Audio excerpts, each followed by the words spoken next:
Hi guys, Jon Watts here from the TruGolf Academy. You've joined me at Drayton Park Golf Club, and today I want to do a video talking about the disassociation between the upper body and the lower body in the start of the downswing, so our transition. So what I mean by that, the transition being what happens from the top of the backswing to the start of the downswing, and what we're looking at is the connection or disassociation, the disconnection between what's happening with the lower body and the upper body. What we're not looking to do is get both our upper body and our lower body working at the same time at the same speed. Okay, so at the top of the backswing, what we're actually looking for with good efficient golfers is their lower body starting a little bit before the upper body. Just the same way it would do if you were throwing a ball, serving in tennis, skimming a stone. Your pressure would move to your trail foot, and the first movement wouldn't be the upper body, and it wouldn't be the upper body and the lower body at the same time. It would actually be the lower body first. Okay, and that is a huge power source, and that's what I want to touch on today.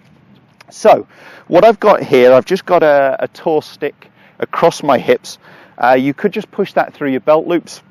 I've just got a simple solution here, which is just a little bit of cord with some Velcro on it, so it's actually tied round my back, and it just sets it right across my hip bones and gives me a better idea, or hopefully you guys at home, a better idea of the actual amount of hip rotation in the backswing and the start of the downswing. When it's through your belt loops, there'll tend to be a little bit of slack, and that the cane will move a little bit more, but it will still give you a good idea and a good feel of what you're trying to do.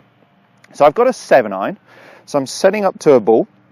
And the exercise I want you to do, just to start off with, is put that club across your shoulders, cross your arms across your chest to hold it in. You're going to be focusing on the golf ball, trying to keep your head relatively still over that.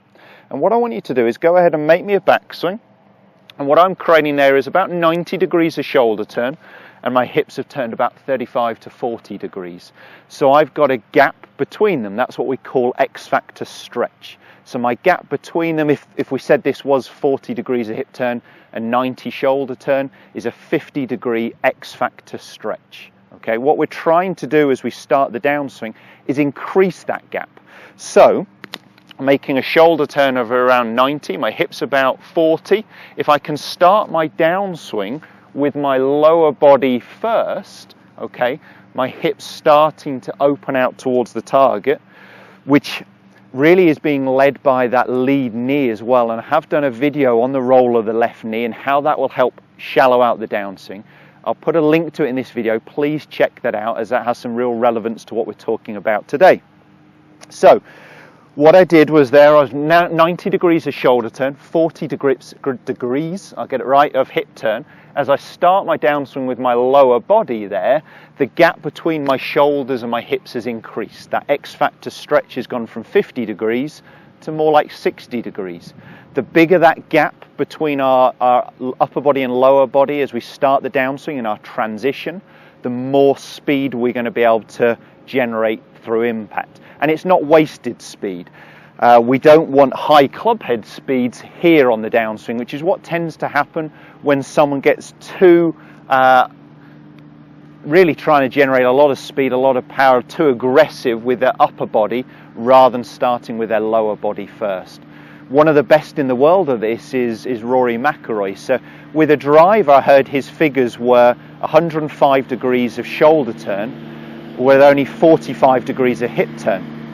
Okay, so he's got a huge X-factor stretch there with his driver, and as we all know, he really starts his downswing with his lower body and actually increases that X-factor stretch and creates a huge amount of pent-up energy that he can deliver into the back of the golf ball, and that's one of the reasons he's as long a driver of the golf ball as he is. Okay, so the first exercise was the club across your shoulders, the cane across your hips.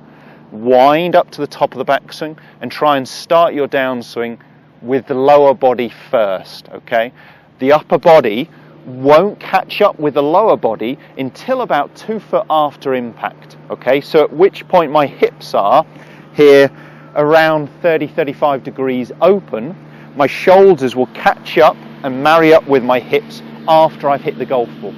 What we see with a lot of people who are leading their downswing with their upper body is actually their upper body will catch up their lower body before they ever hit the golf ball.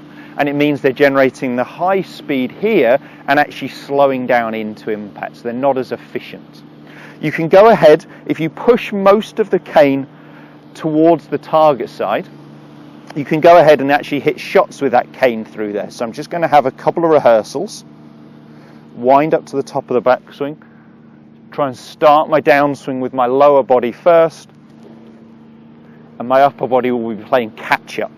Okay, so I'm going to go ahead and just hit a shot from there, just trying to feel that my downswing has started with my lower body. Now that felt pretty good. In an exercise, if you do get those hips actually out racing the upper body, what you'll tend to do is block the ball out to the right for a right-handed golfer, out to the left for a left-handed golfer. There is a connection speed where, of course, we want them working together, but the start of the downswing is definitely being led by the lower body. Now, a great exercise you can also do with another cane is just simply place that behind you.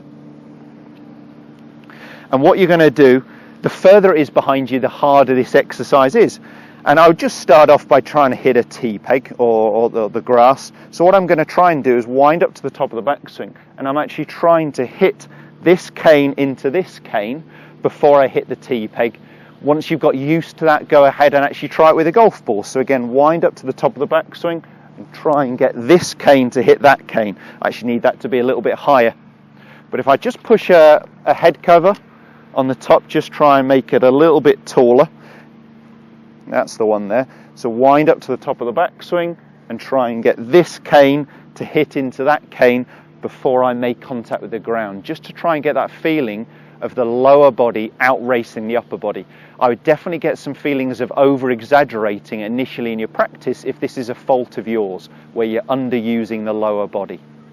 I hope that video's helped. I hope that's cleared up a few points. Please make sure you like the video, subscribe to the channel for more content that's coming every Monday, Wednesday and Friday at 5:30. Thanks guys.